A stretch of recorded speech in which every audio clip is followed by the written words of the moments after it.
Dear Mrs. Natividad, the distinguished audience, thank you very much for inviting me as the new German Federal Minister for, as you told, Education, Family Affairs, Senior Citizens, Women and Youth to this year's Global Summit of Women, hosted in Berlin.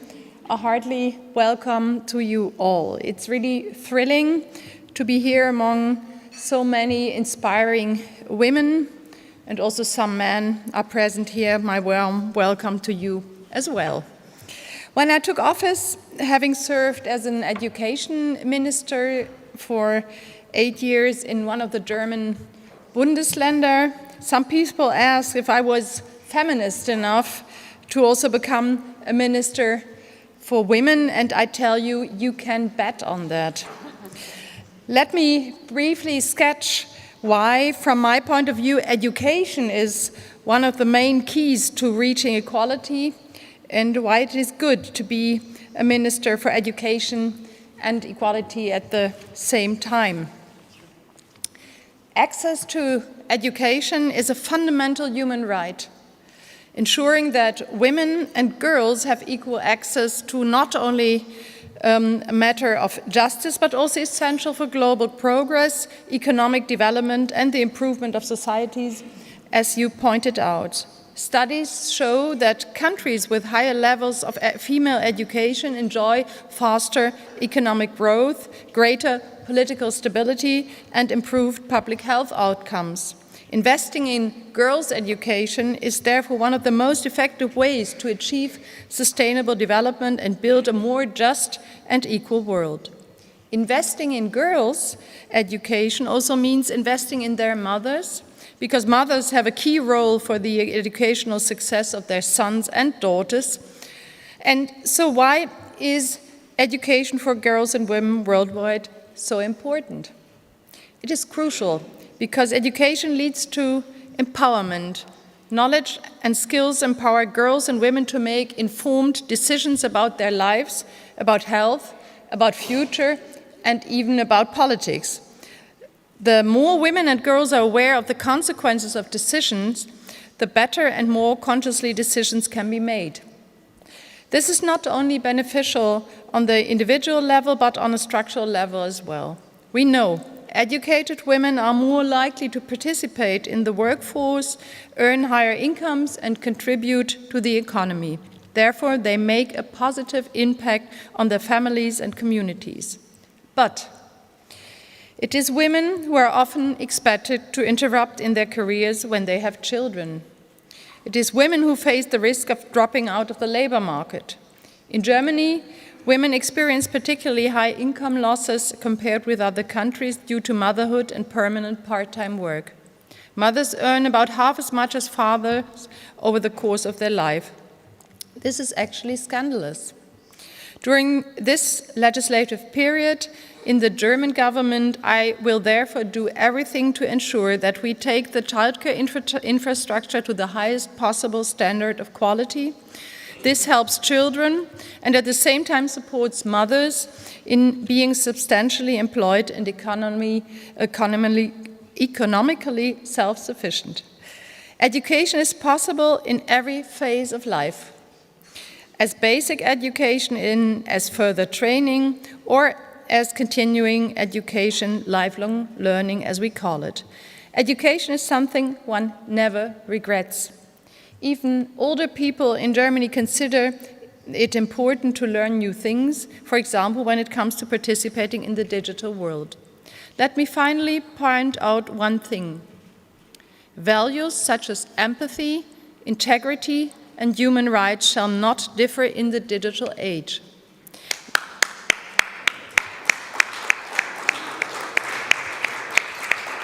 We have to ensure that we do not lose our humanity while we spend more time staring at screens than having eye contact with our kids and partners and co-workers. The Internet is a huge collection of content and communication infrastructure. New digital services set new standards on knowledge management, communication, in bringing knowledge from around the world together, including traditional knowledge and new knowledge. Ladies and gentlemen, I'm very happy to be here. I wish you the very best for the conference, and I'm really proud to have you here in Berlin. Thank you very much for listening to me. Thank you very much for your question.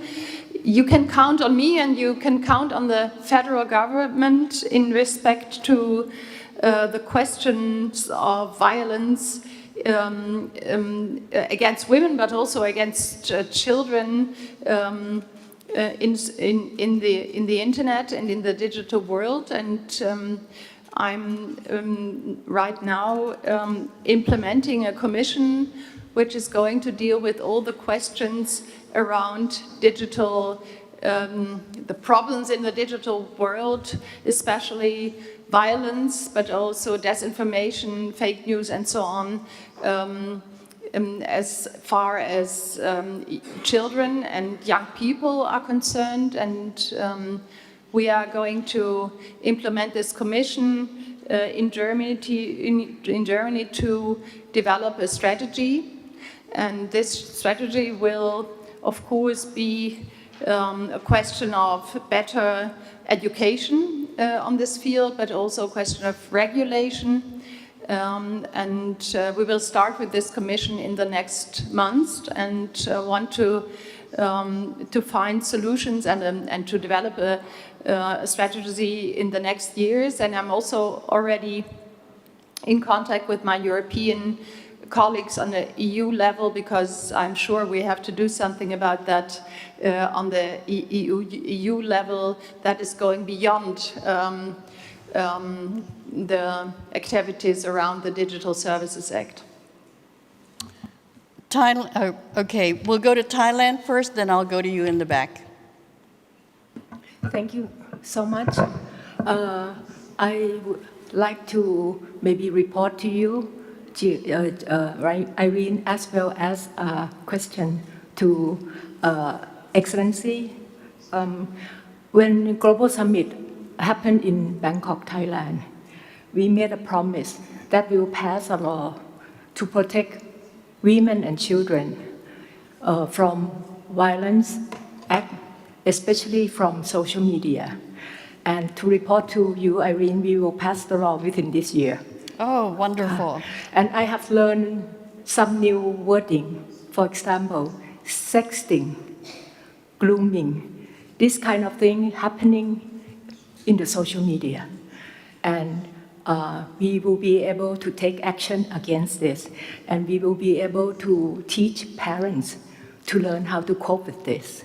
And so not only just to report to you, Irene, it happens from Global Summit from Bangkok, yes. But then at the same time, I would like to ask Excellency, how about in Germany? Are you doing the same thing? Because as you say, the digital age must come with humanity. And so therefore, what is your action in terms of law or regulation? Thank you. Well, as I mentioned before, we are starting with a commission in the next weeks who will be in charge for developing a strategy against this kind of phenomenon. It's a question of violence, but it's also a question of disinformation. We will take action either on the European level. I would prefer to do it on the level of the European Union. But I'm convinced that we have to do something about more regulation in social media and in the internet. And so I'm right now, we are discussing this topic very intensively in Germany, but also on the level of the European Union. And well, I would really prefer that we find a solution in the European community, because we are one economic market. So we need a solution that is in all countries of the European Union. Let me just say that the European Commission passed the only AI law, it's a guardrail law, that affects all 28 member nations. And so when the minister keeps referring to the EU, it's because borders are so close to each other and the internet covers the entire region. So what is needed is region-wide law that then each country is mandated to follow. And in terms of Thailand, the issue of trafficking of girls and women was raised at our summit in Bangkok in 2021, and there were commitments made by both business and government to address it. And so I am delighted that indeed a law is now going to be passed that attempts to address at least the digital component. So thank you for sharing that. There was a question in the back. Morning. Good morning, Yvonne Weiss from the Funke Mediengruppe. In Germany, we had a very good idea for equality. It's called the Familienstaatzeit. The last government was already talking about it. How do you see the chances that this very good idea is going to come? Well, what I can say is that we want to make additional efforts to make parents share the first weeks and months of their children, with their children, and we will discuss this topic in our coalition, how to get there. Familienstaatzeit is one alternative, but there are others too. So, but we agree in this goal that there should be more opportunities for men to be with their children in the first weeks and months of their life. Okay. Iceland, do you have your tent up? Yeah. Thailand, can you put your tent down, please?